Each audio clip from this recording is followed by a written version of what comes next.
여러분, 오늘도 현대소설이 수능에 나왔을 때 우리가 어떻게 풀어나가면 될지에 대해서 배워보는 시간을 가질 건데요. 2017학년도 6월 모의고사에 나왔던 염성섭 작가의 3대라는 작품을 들고 왔습니다. 자, 이 작품 문제 세트를 들고 온 이유는 당시에 학생들이 문제를 풀 때 인물 파악을 하는 게 굉장히 어려웠어요. 특히 인물들의 관계를 파악하는 걸 굉장히 힘들어 했거든요.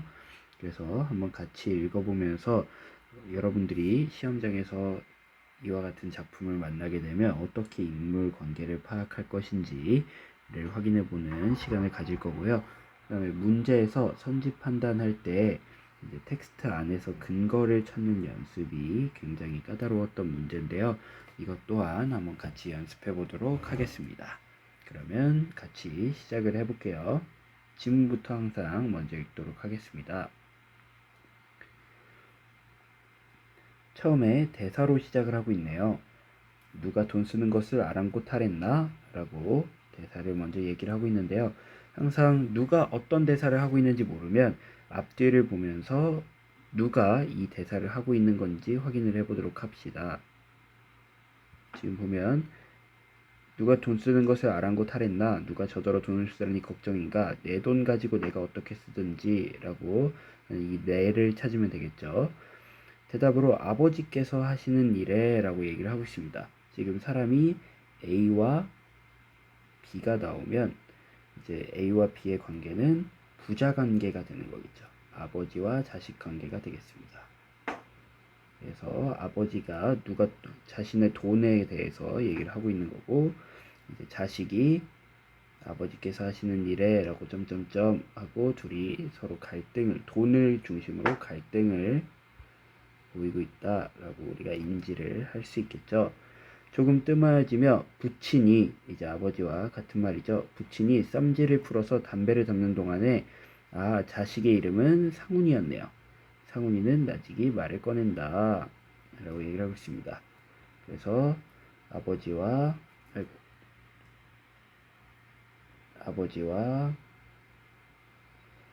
상훈의 관계로 시작을 하고 있습니다. 둘은 돈을 중심으로 갈등을 하고 있는 거죠. 돈 쓰신다고만 하는 것도 아닙니다만 어쨌든 공연한 일을 만들어내는 사람들이 첫째 잘못이란 말씀입니다. 이제 돈만 얘기하는 게 아니라 공연한 일을 만들어내는 사람들까지도 이제 잘못이라고 여기를 두고 있습니다. 무해 어째 공연한 일이란 말이냐? 이건 아버지께서 하고 있는 말이죠. 부친의 여기는 좀 낮추어졌다. 좀 노하신 게 줄어들었네요. 대동보소만 하더라도 족보 한 질에 50원씩으로 배웠다니 그 50원을 꼭꼭 수봉하면 무엇하자고 3, 4천 원이 가해로 들겠습니까? 자, 이 말이 조금 이해가 안 될 수 있는데 지금 족보 한 질은 족보를 세는 단위겠죠. 족보가 하나에 50원씩 하는데 그 50원을 꼭꼭 모은다고 하더라도 왜 지금 돈이 3, 4천 원이나 들었냐 이 말입니다. 지금 다시 한번 정리하면 족보 때문에 돈이 들었다고 하더라도 왜 3, 4천 원까지 나오냐? 너무 비싼 거 아니냐? 이라고 지금 반문을 상훈이가 지시를 하고 있는 거죠. 쭉 이어서 갈게요. 3, 4천 원은 누가 3, 4천 원 쏟아던 아버지가 지금 발뺌을 하고 있는데 영감은 아들의 말이 옳다고는 생각하였으나 상훈이의 족보 관련한 말이 옳다고 생각하였으나 실상 그 3, 4천 원이라는 돈이 족보 박이는데 직접으로 들어간 것이 아니라 족보는 50원밖에 안 한다 했죠. 땡땡 조씨로 무후한 집안의 계통을 이어서 일문일족에 끼려한 즉 군 식구가 되면 양반의 진국이 묽어질까 보아 반대를 하는 축들이 많으니까 그 입들을 씻기기 위하여 쓴 것이다 라고 이야기를 하고 있습니다. 자, 이 부분을 한번 이해를 해볼 필요가 있는데 지금 이 상훈이 아버지 영감님께서 족보를 샀어요. 족보를 박이는데 직접으로 들어간 게 아니라 이 족보는 땡땡 조씨의 족보였어요. 그래서 땡땡 조씨의 족보를 구매한 이유는 뭐겠어요? 뭔가 양반 집안에 들어가기 위함이겠죠. 근데 땡땡 조씨 양반 집안에 들어가려고 했는데 거기에 끼려고 했는데 군 식구가 늘면 그 땡땡 원래 땡땡 조씨였던 사람들이 있을 거잖아요. 그 사람들이 어디서 원래 땡땡 조씨 출신이 아닌 사람이 양반에 들어오려고 우리 집안에 들어오려고 그게 묽어질까 보아서 반대를 하니까 그 입들을 씻기기 위한 어떻게 보면 뇌물로 3, 4천 원이 들어간 거죠. 여기까지 이해가 됐죠? 그래서 아버지도 상훈이가 한 말이 맞다고는 생각하는데 3, 4천 원을 안 썼다고 쓰긴 썼는데 안 썼다고 발뺌하고 있다라고 인지를 하면 되겠습니다. 하기 때문에 남봉자식이 남봉 피운 돈액수를 줄이듯이 이 영감도 아버지죠. 실상은 한 1,000원 썼다고 하는 것이다. 줄여 말했네요. 중간에 협잡배는 이런 약점을 노리고 우려 쓰는 것이지만 이 영감으로서 성한 돈 가지고 이런 병신굿이 해보기는 처음이다. 라고 서로 일단 자기 스스로도 잘못함을 인지를 하고 있습니다. 그야 얼마를 쓰셨던지요? 누가 하는 말이겠어요? 상훈이가 하는 말이겠죠? 그런 돈은 좀 유리하게 쓰셨으면 좋겠다는 말씀입니다. 라고 돈에 대해서 다시 얘기를 하고 있습니다. 제하자 유구무원의 시대는 지났다 하더라도 노친 앞이라 말은 공손했으나 이제 공손한 태도를 보이고 있네요. 속은 달았다. 속은 이제 애가 탔다 이 말이겠죠. 어떻게 유리하게 쓰란 말이냐. 너같이 5, 6천 원씩 학교에 디밀고 제 손으로 가르친 남의 딸 자식 유인하는 것이 유리하게 쓰는 방법이냐 라고 아버지가 얘기를 하는데 지금 새로운 사실이 밝혀지고 있죠. 너는 상훈인데 상훈이같이 5, 6천 원씩 학교에 디밀고 뭔가 학교에 돈을 5, 6천 원씩 냈나봐요. 근데 자기 손으로 가르친 상훈이는 이제 교사라는 직종을 가지고 있었나 보네요. 남의 딸 자식 유인하는 것 네, 불미스러운 사건이 있었던 것이 유리하게 쓰는 방법이냐라고 아버지가 극대노하시죠. 상훈의 치부를 이제 얘기를 하고 있습니다. 아까부터 상훈이의 말이 화롯가에 앉아서 폭발탄을 만지작거리는 것 같아서 위태위태하더라니 결국 겨우 간정되려던 영감의 감정에 또 불을 붙여놓고 말았다. 네, 극대노했다. 라고 얘기를 합니다. 그냥 다짜고짜 이제 치부가 드러난 상훈이는 어이가 없어서 얼굴이 밝게진다. 부끄러움을 느끼고 있는 거죠. 네, 여기까지가 첫 번째 장면 나누기라고 보면 되겠습니다. 장면 1. 장면 1을 요약하면은 아버지와 자식은 상훈이죠. 자, 아버지와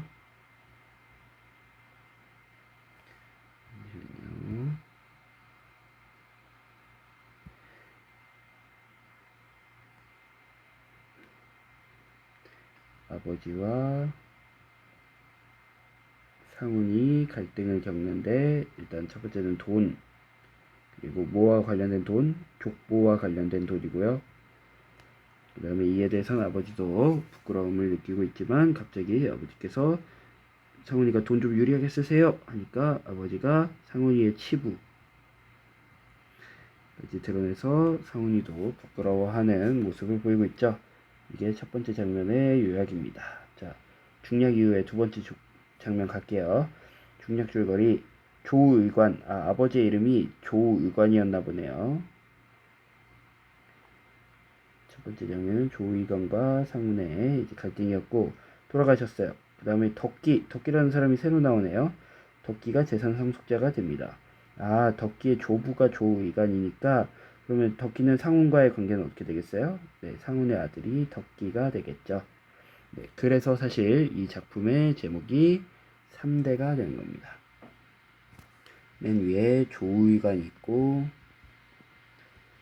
그 다음에 상훈이 2대째고 3대째가 덕기라서 그래서 이 작품의 이름이 제목이 3대가 되는 거고요. 할아버지가 돌아가시고 손자가 재산 상속자가 되고요.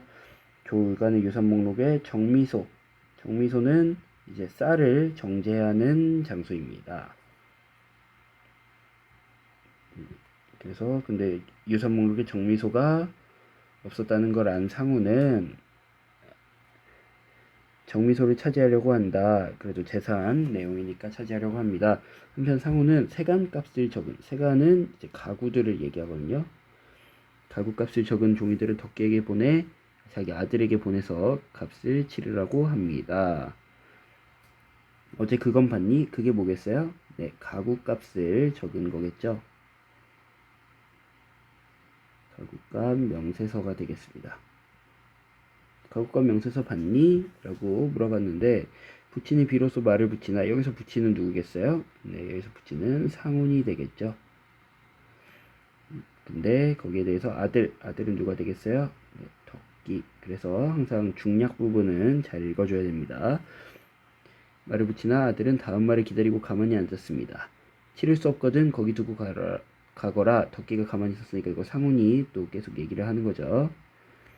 명세서 두고 가, 안 치를 거면 라고 얘기하는데 역정스러운 목소리나 여자 손님들이 많은데 구차스럽게 가구값으로 부자 충돌을 하는 거를 보이기가 싫기 때문에 아들 덕기의 입을 미리 막으려는 것이다 라고 얘기를 하고 있습니다. 네, 여기서도 상훈과 덕기의 갈등이 일어나는데요. 뭐 때문이요? 일단 첫 번째는 세간값 때문에 갈등을 겪고 있습니다. 그걸 치를 것이냐 말 것이냐. 덕기가 얘기하네요. 안 치러드린다는 것은 아닙니다만은, 내가 이 말은 뭐예요? 일단은 안 치른다 이 말이죠. 근데 마음으로서는 치러드리고 싶지만 이렇게 얘기를 하고 있습니다. 덕기는 너무 오래 잠자코 있을 수 없어서 말부리만 떠고 또 가만히 고개를 떨어뜨리고 앉았다. 과연 어떤 이유를 댈까요? 그러나 복통이 터져 속은 끓었다. 분노하고 있는 거죠. 속에 있는 말이나 시원스럽게 하고 싶으나 부친 앞에서, 더구나 조인강자 중에서 그럴 수도 없다. 조인강자는 여러 사람이 빽빽하게 많이 모인 자리, 아까 여자 손들이 많다고 했었죠. 사람이 많아서 화도 못 낸다 이 소리입니다. 이 판에 용이 이렇게 과하시면 어떡합니까? 여간한 세간 나부랭이야 저 집에 안 쓰고 굴리는 것만 갖다 놓으셔도 넉넉할 게 아닙니까? 누가 한 말이겠어요? 네, 덕기가 한 말이고, 세간값 치르기 싫다, 치를 필요가 없다 라고 얘기를 하는 거죠. 안방시장에 하나에 1,000여원 돈을 묶어서 드린다는 것은 생돈 잡아는 것 같고 누가 치르든지 간에 어려운 일이다. 지금 생돈 잡아온 것 때문에 덕기의 심정을 얘기를 하고 있습니다. 이 판이 무슨 판이란 말이냐? 그따위 안 입고 온 소리 할 테거든. 그거 내놓고 어서 가거라. 안 쓰고 굴리는 세간은 너나 쓰렴. 이거는 상훈이 얘기를 하는 것 같죠. 너 내기 싫으면 그냥 그거 내놓고 가. 이렇게 화를 내고 있습니다. 영감. 여기서 영감은 누구겠어요? 조일관 할아버지는 돌아가셨으니까 상훈이 되겠죠. 상훈은 자식 덕기가 되겠죠. 덕기에게라도 저마다는 부끄럽고 미안하다. 상훈은 이제 부끄럽고 미안한 감정을 가지고 있습니다. 그런지 화만 버럭 그러면서도 분노하고 있죠. 아들이 말을 안 들으니까요. 할아버지께서 산소에 돈 쓰신다고 반대하시던 걸 생각하시기로, 이제 앞에서는 족보 때문에 반대를 했었는데 이제 산소, 이제 묘지, 앞으로 묘지에 돈 썼던 거를 이제 계속 반대를 했었나 봐요. 뭐 어째 널더러 먹여 살리라니 걱정 마라. 아니 곱게 네가 무슨 총찰이냐 총감찰관이냐. 그러나 정미소 장부는 이따가라도 내게 보내라. 지금 중략에서 나왔었죠. 두 번째 갈등 요소입니다. 정미소 장부를 어떻게 할 것이냐. 정미소의 소유권을 두고 두 번째 갈등이 일어납니다. 부친 상호는 이 말을 하려고 트집을 잡는 것이었다. 정미소 아니라 모두 내놓으셔라도 못 드릴 것은 아닙니다마는, 이제 보니까 덕기의 말투죠. 이것도 못 드릴 것은 아닙니다마는 일단은 안 줄 건데, 뭐 주고자 하는 마음은 있지만 일단은 안 줄 건데, 내일 이렇게만 하시면 어디 드릴 수가 있겠습니까? 안 준다. 정미소 장부도 안 준다 라고 얘기를 하고 있죠. 드릴 수 있고 없고 간에 내 거는 내가 찾는 게 아니냐. 이거는 또 상훈이 얘기를 하는 거죠. 자기 거라고 얘기를 하는 겁니다. 왜 그렇게 말씀을 하셔요? 제게 두시면 어디 갑니까? 지금 우리 부자간에 니 거 내 거가 어딨냐? 라고 덕기가 지금 받아치고 있죠. 이놈 불안당 같은 소리만 하는구나.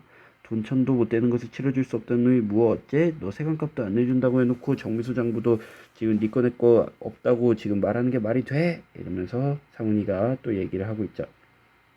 부친 상훈이는 신경질이 났는지 벼랑간 달려들더니 주먹으로 뺨을 갈기려는 것을 덕기가 일어서니까 주먹이 어깨에 맞았습니다. 네, 가정폭력의 현장을 보고 있죠. 병적인지 벌써 망령인지 모르겠으나 점점 흥분하게 해서는 아니 되겠다 하고 마루로 피해 나와버렸다. 지금 자리를 피합니다. 그러나 금시로 정이 떨어지는 것 같고 그 속에 앉은 부친은 딴 세상 사람같이 생각이 들었다. 지금 덕기가 상훈에 대해서 생각하는 것을 보여주고 있습니다. 신앙을 잃어버리고 사회적으로 활약할 야심이나 희망까지 길이 막히고 보면야, 생활이 거칠어가는 수밖에 없을 것이라고 동정도 하는 한편인데 지금 덕기가 상훈을 생각하면서 첫 번째 동정하고 있습니다.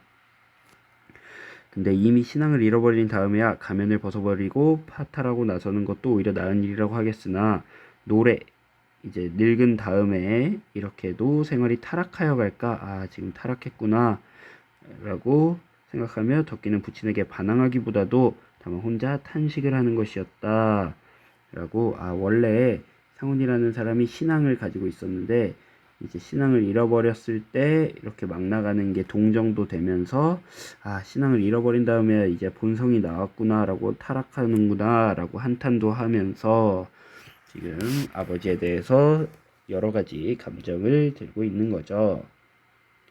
네, 그러면은 문제 가보도록 하겠습니다. 인물의 심리, 윗글에 대한 이해로 적절하지 않은 것 찾으면 되겠죠. 1번 상훈의 부친 조의관이 되겠죠.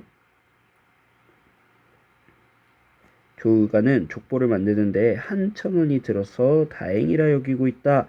여기서 어떤 부분이 틀렸어요? 다행이라 여기는 게 틀렸죠.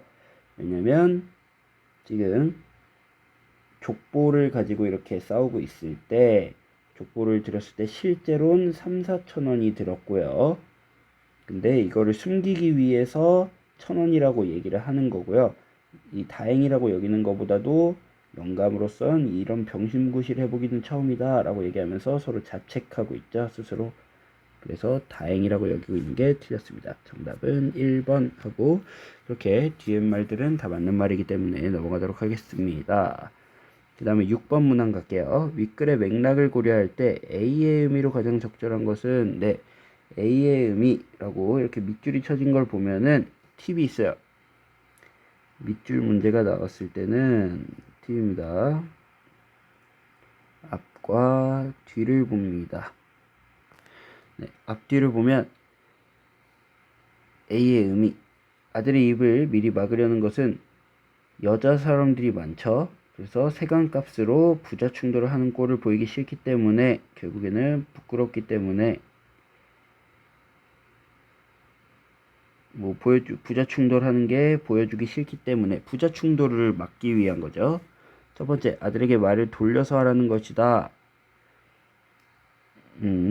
굳이 지금 치를 수 없거든 거기 두고 가거라 라고 아예 축객력을 내리고 있죠. 그래서 말을 돌려서 하는 게 아닙니다. 아예 나가라고 하고 있는 거거든요. 그다음에 아들의 말에 놀라움을 표시하는 것 아니죠. 지금 부자 충돌을 막기 위해서 아들을 나가라고 하니까. 그 다음에 아들과 자신의 의견을 갖게 하려는 것이다 아니죠. 아들 나가라고 하니까 갖게 하려는 것도 아니죠. 아들에게 하고자 했던 말을 참으려고 하는 것이다. 이거는 약간 지금 생각이 있는데 부자 충돌을 막기 위해서 지금 거기 두고 가거라 라고 얘기를 하고 있죠. 이거 지금 제가 선택지를 잘못 읽었네요. 자, 4번 아들에게 하고자 했던 말, 이제 상훈이가 하고자 했던 말을 참으려고 하는 것이다 아니죠. 그냥 나가라고 하는 거죠.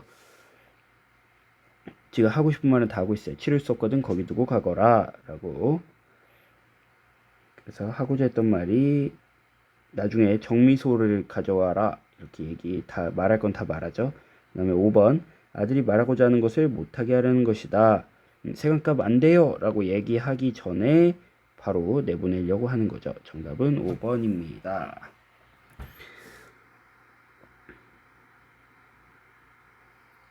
네, 그 다음에 7번 가도록 하겠습니다.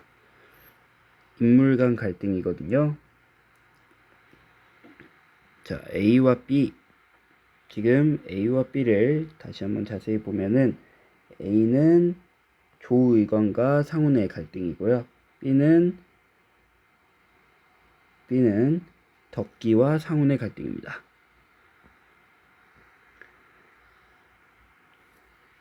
A는 조의건과 상훈의 갈등이고요. B는 상훈과 덕기의 갈등입니다. 우리 요약도 했으니까 정리하면 조의건과 상훈은 첫 번째 돈 때문인데 돈 중에서도 족보와 관련된 돈이고 마지막 세 번째는 상훈의 치부. 너 5, 6천원이나 주고 남의 집 귀한 딸 깨어먹는 게 너의 돈 유리하게 쓰는 작전이냐? 라고 상훈 치부를 얘기했었죠. 상훈과 덕기 상황은 첫 번째 이제 세간값 내줄 거냐? 못 치러드리는 건 아닙니다만 근데 못 치러드립니다 라고 덕기가 얘기했었고, 그 다음에 정미소 관련해서 뭐 드릴 수 없는 건 아닙니다만 이렇게 얘기를 했었죠. 이 두 가지에 대해서 지금 갈등을 하고 있습니다. 자, 1번 갈게요. B와 달리 상훈 덕기와 달리 조이관과 상훈은 아버지가 아들의 치부를 등쳐내며 책망한다. 네, 여기 치부 있었죠. 지금 적절하지 않은 거 고르고 있습니다. 그래서 1번은 아들의 치부 등장하는 거 맞습니다. B에서는 덕기의 치부가 드러나진 않죠. 그 다음에 A와 달리 조이관과 상훈과 달리 상훈 덕기의 과정에선 아들이 아버지를 동정한다. 네, 덕기가 동정도 하는 한편인데 라고 옆에 보면은 있죠. 그래서 2번도 맞는 말입니다. 그 다음에 3번 갈게요. A와 달리 조이관과 상훈과 달리 B에서는 아버지가 상훈과 덕기에선 아버지 상훈이 상훈의 잘못이 있었나요? 상훈의 잘못을 아들의 탓으로 돌린다. 그걸 딱히 덕기의 탓으로 돌리는 것도 없었던 것 같은데요. 일단 상훈의 잘못이 구체적으로 드러나지 않고요. 그 다음에 그걸 아들의 탓으로 돌리는 장면도 없습니다. 그래서 정답은 3번이다 라고 할 수 있겠습니다. 4번도 갈게요. A와 B 모두에서 아버지는 아들의 간섭을 못마땅해 한다. 이제 조이관도 족보 관련해서 자기가 잘못한 건 알지만 상훈이가 간섭하는 거를 싫어하고요. 못마땅해 하고요. 그 다음에 상훈이도 덕기가 뭐뭐 아닙니다만 이라고 얘기하는 데서 굉장히 분노하고 있었죠. 그 다음에 A와 B 모두에서 아들은 상훈과 덕기는 자신과 생각이 다른 아버지의 행위를 문제 삼는다. 네, 지지 않고 고분고분 말을 듣는 게 아니라 계속해서 문제를 삼고 있습니다. 그래서 답은 3번이라고 볼 수 있겠습니다. 그 다음에 8번 가도록 할게요. 자, 8번은 문제를 조금 잘 봐줘야 되는데요. 보기를 바탕으로 일단 보기를 잘 읽는 건 당연하고요. 기역과 니은이라는 범위를 잘 살펴야 됩니다. 이 범위를 잘 못 봐서 오답률이 굉장히 높았었거든요. 자, 기역 여기 있죠. A의 기역, A 속에 있습니다. 기역, 이 밑줄 쳐져 있는 부분이 기역입니다. 영감은부터 그 입들을 씻기기 위하여 쓴 것이다 이고요. 그 다음에 니은은 맨 마지막 쪽에 신앙을 잃어버리고 덕기가 상훈에 대해서 생각을 하는 거죠. 네, 그러면 이 부분을 체크해 놓고 읽어보도록 할게요. 보기를 한번 정리하면 좋을 텐데 3대의 서술자는 대체로 특정 인물의 시각에 의존하여 다른 인물을 서술 대상으로 포착한다 라고 이야기를 하고 있습니다. 자, 그래서 첫 번째 보기를 읽으면 3대의 서술자는 특정 인물 시각에서 다른 인물을 서술 대상으로 선택한다고 합니다. 이때 그 특정 인물은 장면에 따라 선택되며 달라질 수 있다는 말이에요. 서술자는 특정 인물의 시각을 통해 서술 대상이 되는 인물들의 심리를 보여준다 라고 이야기를 하고 있습니다. 이러한 서술 방식으로 서술자는 특정 인물이 지닌 의식과 행동 사이의 인과관계, 그 다음에 다른 인물과의 관계에서 겪는 심리적 갈등 등을 통해 인물의 성격과 그에 대한 평가를 복합적으로 드러낸다 라고 얘기를 하고 있습니다. 그래서 특정 인물의 시각에서 다른 인물을 서술 대상으로 삼는 방법에 관련한 건데요. 자, 기억 앞에 가볼게요. 지문. 영감은 아들의 말이 옳다고는 생각하였으나 실상 그 3, 4천 원이란 돈이 족보박인데 직접으로 들어간 것이 아니라 땡땡 조씨로 무한 집에 개통을 이어서 이 문제를 꺼려한즉 그 식구가 되면 양반의 진국이 무너질까 보아 반대를 하는 축들이 많으니까 그 입들을 씻기기 위하여 쓴 것이다 라고 얘기가 돼 있는데, 영감은 아들의 말이 옳다고는 생각하였으나, 자, 특정 인물의 시각 누가 생각하는 거예요? 네, 영감이죠. 조의관이라고 볼 수 있겠습니다. 이 시각에서 다른 인물, 아들의 말, 아들의 말을 생각을 하고 있는 거죠. 그 다음에 니은 가볼게요. 아들 말뿐만 아니라 자신의 행동도, 족보를 산 행동도 이 생각을 하고 있습니다. 니은, 신앙을 잃어버리고 사회적으로 활약할 야심이나 희망까지 길이 막히고 보면야 생활이 거칠어가는 수밖에 없을 거라고 동정도 하는 편인데 지금 덕기가 상혼을 생각하고 있는 거였죠. 그래서 첫 번째 동정하고 두 번째 타락했다고 탄식을 하고 있습니다. 그래서 덕기가 지금 상혼에 대해서 생각하고 있고요. 동정하고 있고 탄식도 하고 있죠. 자, 가볼게요. 1번. 기억에서는 서술자가 선택한 특정 인물이 영감에서 아들로 달라지는 장면은 없었습니다. 달라졌으면 아들에서 영감으로 달라지든가 하겠죠. 특정 인물이 대상. 그 다음에 특정 인물의 시각이죠. 어쨌든 달라지는 것 자체가 없었고 니은에서는 덕기로 고정되어 있죠. 네, 이거는 맞습니다. 가장 적절한 거 고르는 문제예요. 기억에서는 서술 대상인 상훈의 의식과 행동 사이의 인과관계가 기억에서 상훈의 의식과 행동 사이의 인과관계가 드러나지 않죠. 조의관이 아들의 말을 옳다고 생각한 것과 영감이 스스로의 행동이 옳지 않다고 생각한 것가 드러나고 있죠. 이은에서는 덕기가 포착한 상훈의 심리적 갈등이 드러난다. 그렇죠. 상훈의 심리적 갈등이 드러나는 건 맞습니다. 그 다음에 3번 선택지. 기억에서는 영감의 그 다음에 니은에서는 덕기의 시각에서 서술 대상인 상훈을 낮게 평가하며 그와의 심리적인 갈등을 드러내고 있다 라고 얘기하는데 기억에서 상훈을 낮게 평가하는 곳은 없었죠. 아들의 말이 옳다고 생각해서 오히려 옳다고 생각하고 있습니다. 기억에서 낮게 평가하는 게 없었다. 그 다음에 4번. 기억에서는 서술 대상인 상훈에 대해서 영감의 평가가 달라지는 반면 기억에서는 계속 옳다고 얘기를 하고 있죠. 그래서 달라지지 않습니다. 그 다음에 니은에서 오히려 상훈에 대한 덕기의 평가가 동정도 하고 탄식도 하는 것처럼 달라지고 있죠. 네, 5번 선택지 갈게요. 기억에서는 서술자가 선택한 특정 인물인 영감의 성격이 영감이 자신의 행동을 얘기하면서 영감의 성격이 얘기가 되고 있죠. 그 다음에 니은에서는 서술자가 선택한 특정 인물인 덕기와 서술 대상인 상훈의 성격, 덕기가 상훈에 대해서 동정도 하고 탄식하고 있죠. 정답은 적절한 것 5번이 되겠습니다. 네, 여기까지 해설을 하도록 하고 혹시나 놓친 거는 다시 들어보고 질문 있으면 댓글로 언제든지 남겨주면 좋겠습니다. 이만 끝내도록 하겠습니다.